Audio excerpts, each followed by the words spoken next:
Mugamba mutya abali ku channel yaffe eyitibwa Kyaiti YouTube channel yaffe onako nja tunuulire ekibala kino kiyitibwa ekitaffeeri. Kiyitibwa ekitaffeeri, ekibala kino kyolaba yakadde nkiragemu abakyala.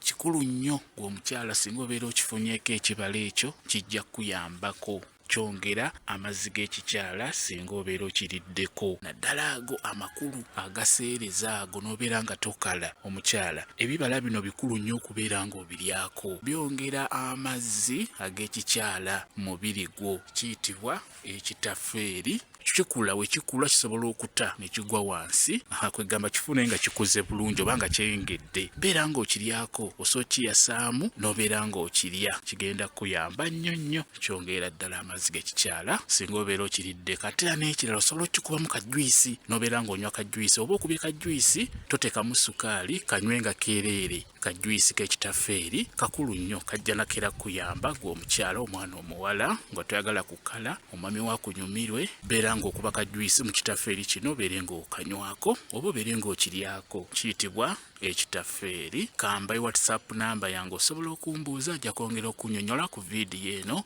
WhatsApp namba yange eri 0778784 0 yeeyo WhatsApp namba yange.